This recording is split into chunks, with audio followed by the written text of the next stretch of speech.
سر اٹھائے پھر رہے ہیں وقت کے یزید۔ شیعت کی بنیاد دو چیزوں کے اندر ہے، ایک سید الشہداء کا غم، دوسرا اس کا تمرکز، اس کا سینٹرلائزیشن۔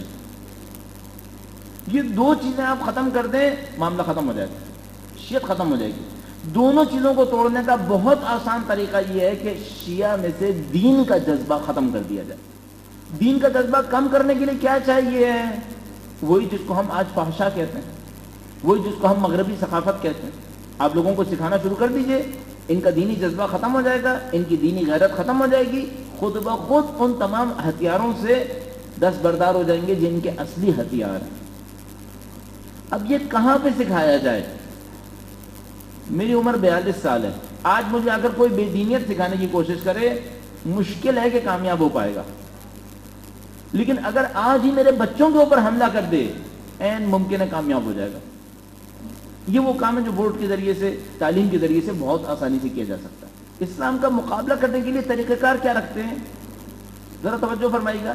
ایک اسلام کا مین اسٹریم اسلام ہے، متوازن اسلام، نہ قدامت پسندی ہے، نہ مثال کے طور پر وہ جس کو آج ماڈرنائزیشن کہا جاتا ہے۔ اس کے مقابلے میں دو اسلام بنائے جا سکتے ہیں بہت آسانی سے۔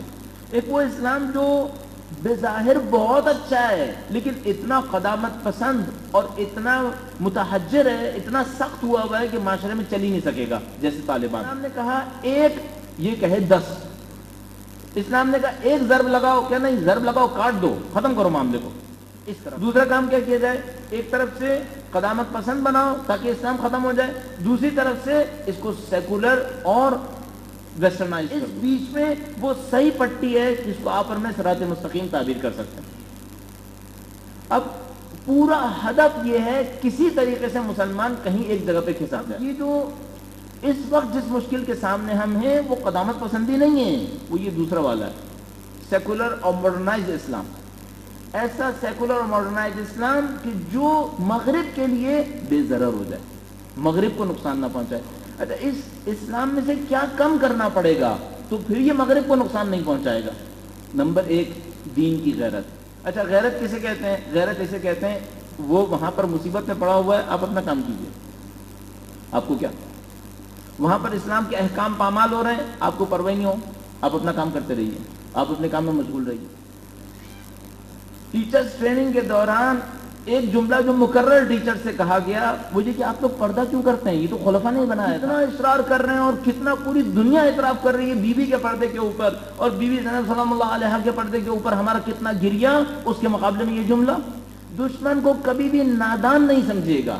سب سے بڑی بدقسمتی ہم لوگوں کی اس وقت ہوتی ہے جب ہم دشمن کو بہت بھولا نادان سمجھ رہے ہیں۔ اور سب سے اہم یہ اپنے بچوں کے مستقبل کو مشکوک ہاتھوں میں مت ڈالیے گا۔ پورا نظام مشکوک ہاتھوں میں دے رہے ہیں، نہ مشکوک بلکہ طے شدہ کہ وہ ہوشیاری کے ساتھ کام کر کے منتقل کر دیں گے بچوں کو۔